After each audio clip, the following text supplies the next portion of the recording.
ಜಿಲ್ಲೆಯಲ್ಲೂ ಕೂಡ ವ್ಯಾಪಕ ಮಳೆ ಆಗಿದೆ. ಹ್ಯಾಟಿ ಗ್ರಾಮದಲ್ಲಿ ಕೊಚ್ಚಿ ಹೋಗಿದೆ ಕೃಷಿ ಹೊಂಡ.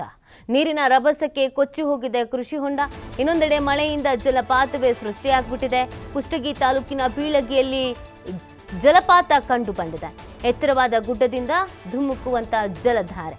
ಭಾರಿ ಮಳೆ ಆಗ್ತಿರುವಂತಹ ಹಿನ್ನೆಲೆಯಲ್ಲಿ ಕೊಪ್ಪಳ ಜಿಲ್ಲೆಯಲ್ಲೂ ಕೂಡ ಇದೇ ತರದೊಂದು ಪರಿಸ್ಥಿತಿ ನಿರ್ಮಾಣ ಆಗಿದೆ. ಕೊಪ್ಪಳ ಜಿಲ್ಲೆಯಲ್ಲಿ ರಸ್ತೆಗಳೆಲ್ಲ ಹಳ್ಳತ್ತರ ಆಗ್ಬಿಟ್ಟಿದೆ. ಮಳೆಗೆ ಕೃಷಿ ಹೊಂಡವೇ ಕೊಚ್ಚೋಗ್ಬಿಟ್ಟಿದೆ. ಕೊಪ್ಪಳ ತಾಲೂಕಿನ ಹ್ಯಾಟಿ ಗ್ರಾಮದಲ್ಲಿ ಘಟನೆ ನಡೆದಿರೋದು. ಮುಂಗಾರು ಮೊದಲ ಮಳೆಗೆ ಕೃಷಿ ಹೊಂಡ ತುಂಬಿಬಿಟ್ಟಿದೆ. ಲಕ್ಷಾಂತರ ರೂಪಾಯಿ ಖರ್ಚು ಮಾಡಿ ನಿರ್ಮಿಸಿದಂಥ ಕೃಷಿ ಹೊಂಡ ಕೂಡ ಕೊಚ್ಚಿ ಹೋಗುವಂಥ ಪರಿಸ್ಥಿತಿ. ನೀರಿನ ರಭಸಕ್ಕೆ ಕೃಷಿ ಹೊಂಡ ಈ ರೀತಿಯಾಗಿ ಕೊಚ್ಚಿ ಹೋಗ್ಬಿಟ್ಟಿದೆ. ಇನ್ನೊಂದು ಕಡೆ ದಿಢೀರನೆ ಜಲಪಾತ ಬೇರೆ ಸೃಷ್ಟಿ ಆಗ್ಬಿಟ್ಟಿದೆ. ಅಲ್ಲಿ ಜಲಪಾತನೇ ಇರಲಿಲ್ಲ, ಅದೇ ಸೃಷ್ಟಿ ಆಗ್ಬಿಟ್ಟಿದೆ ಮಳೆ ಹೆಚ್ಚಾಗಿರೋದ್ರಿಂದ. ನೀವು ಗಮನಿಸ್ತಾ ಇದ್ದೀರಾ ಕೃಷಿ ಹೊಂಡದ ಕತೆ ಏನಾಗಿದೆ ಅಂತ. ಬಹಳ ಖರ್ಚು ಮಾಡಿದ್ರು, ನೋಡಿದ್ರೆ ಹಿಂಗಾಗ್ಬಿಟ್ಟಿದೆ ಪಾಪ.